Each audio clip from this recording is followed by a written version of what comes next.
ભારતના બંધારણના ઘડવૈયા ડૉક્ટર બાબા સાહેબ આંબેડકરના નિર્વાણ દિવસ નિમિત્તે રાજકીય પક્ષો તથા વિવિધ સંગઠનો દ્વારા ડૉક્ટર આંબેડકરની પ્રતિમાને પુષ્પાંજલિ અર્પણ કરવામાં આવી હતી.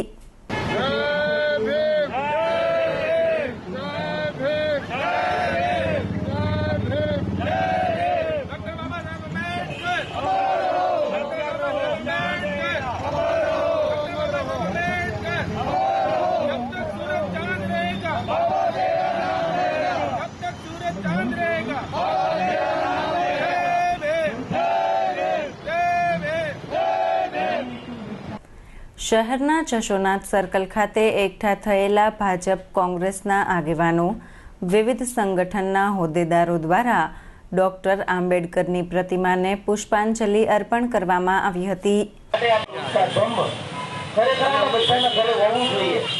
અને એનું પઠન કરવું જોઈએ. રોજ આપણા ઘરે બુદ્ધ વંદના થવી, જે આપણે બુદ્ધ તરફ વાળી ગયા ત્યારે એક આંકડો છે કે જયારે બાબા સાહેબે બુદ્ધ દીક્ષા લીધી ત્યારે 5 લાખ 10 લાખ લોકો હતા. તો ખરેખર આજે ભારતમાં કેટલા બૌદ્ધિક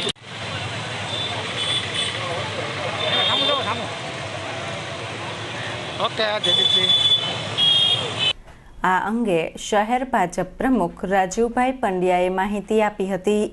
બંધારણના ઘડવૈયા પરમ સત્ય પરમ આદરણીય ભીમરાવ આંબેડકર એટલે બાબા સાહેબ આંબેડકરના હુલામણા નામથી આપણે સૌ ઓળખીએ છીએ.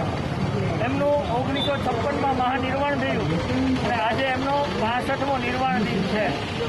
એમના વિચારો એ એમની જે કાંઈ જીવનની પદ્ધતિ એ આજે પણ પ્રત્યેક માણસો માટે એક માઇલસ્ટોન છે. તો એવા ભારતના પરમ આદરણીય શ્રદ્ધેય પુરુષ ડૉક્ટર ભીમરાવ આંબેડકરને આજના દિવસે એમને શ્રદ્ધાંજલિ આપવા ભારતીય જનતા પાર્ટીના સમગ્ર કાર્યકર્તાઓ, મેયરશ્રી, ચેરમેનશ્રી, માજી ગૃહ રાજ્યમંત્રીશ્રી, તમામ ભારતીય જનતા પાર્ટીના પદાધિકારીઓ આજે ઉપસ્થિત છે. ડૉક્ટર આંબેડકરના 65મા નિર્વાણ દિને પુષ્પાંજલિ સહિતના કાર્યક્રમ યોજાયા હતા.